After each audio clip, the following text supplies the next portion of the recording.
नमस्कार मित्रांनो, प्रवासगाथाच्या आणखीन एका नवीन व्हिडिओमध्ये तुमचं स्वागत आहे. आज आम्ही आहोत केळशी शहरामध्ये. केळशी शहराच्या बाजारपेठेमध्ये आलो. सकाळची वेळ होती, भूक लागली होती, म्हणून आम्ही हॉटेलमध्ये नाश्ता करायचे ठरवले आणि बाजारपेठेतल्या एका हॉटेलमध्ये गेलो. गरम गरम वडा उसळ, चहा याचा आस्वाद घेतला आणि पुढे निघालो. तर आम्ही काल राहिलो होतो माझे सिनियर आणि ठाण्यातले प्रसिद्ध वकील श्री श्रीनिवास घैसास यांच्या होमस्टेवरती. आळीमध्ये त्यांचं एक सुंदरसं घर आहे आणि त्याच ठिकाणी त्यांचे होमस्टे पण आहेत. छान रूम आहेत. त्या ठिकाणी आम्ही राहिलो आणि मस्त वाटलं सरांच्या घरी राहून. चला तर मग आम्ही निघतो आहे आता. केळशीची जी महालक्ष्मी आहे तिचं दर्शन घ्यायचं आहे. सो पॅकिंग केली आणि मंदिराकडे निघालो. आळीच्या बाजूलाच पहिलंच एक मंदिर लागतं, ते म्हणजे श्रीराम मंदिर. हे मंदिर देखील जुनं मंदिर आहे. तर या मंदिरामध्ये श्रीरामांचं दर्शन घेऊया. एक सुंदर असा सभागृह आहे, लाकडी सभागृह आहे. तिथून मंदिराची सुरुवात होते. आतमध्ये गर्भगृहामध्ये श्रीरामांची, लक्ष्मणांची आणि माता सीतेची मूर्ती आहे. या ठिकाणी शिवलिंगसुद्धा आहे. सुंदर असं शिवलिंग आहे, त्याचंही दर्शन घेतलं आणि पुढे निघालो. बाजारपेठेच्या आधी चौकामध्ये श्री कालभैरवाचं मंदिर आहे.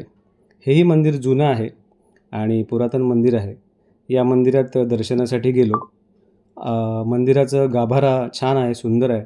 घंटा वगैरे बांधलेल्या आहेत आणि हे मंदिर काळभैरवाचं आहे. तसेच आणखीन काही देवांच्या मूर्ती आहेत, शिवलिंगही आहेत. सुंदर अशा सुबक मूर्त्या या ठिकाणी आहेत, त्या पाहिल्या आणि मग निघालो केळशीच्या मंदिराकडे. कॉलेजची वेळ असावी, शाळेच्या बाजूने आम्ही मंदिराकडे निघालो आणि हा रस्ताही छान आहे. छोट्या छोट्या घरांच्या मधून जाणारा रस्ता आहे. मध्येच एक आम्हाला कॉलेज लागलं आणि थोडंच अंतरावरती केळशीच्या महालक्ष्मीचं हे मंदिर आहे. गाडी घेऊन आम्ही मंदिराच्या जवळ निघालो होतो. केळशीचं मंदिर हे फार पुरातन आहे आणि या ठिकाणी पार्किंगची सोय आहे. प्रशस्त असा पार्किंगचा एरिया आहे. मंदिराला जुनी अशी एक तटबंदी आहे. जांभ्या दगडाचं बांधकाम आहे. आतमध्ये वातावरण सुंदर आहे. बांधकाम अतिशय नीटनेटकं आहे. मोठा प्रशस्त भाग आहे. सावलीसाठी शेड पण काढलेली आहे आणि सुंदर आहे वातावरण. मंदिराच्या बाहेर आम्हाला एक नागाचं शिल्प दिसलं. ते पाहिलं आम्ही, त्याचं दर्शन घेतलं आणि पुढे गेलो. मंदिराच्या आतमध्ये गाभारा आहे. त्या गाभाऱ्यामध्ये चित्रीकरण करण्यास अलाउड नाही आहे, पण बाहेर महालक्ष्मीची फोटो फ्रेम आहे. ती फोटो फ्रेम तुम्हाला दाखवतो. असं काही महालक्ष्मीचं रूप आहे. सुंदरसं रूप आहे महालक्ष्मीचं.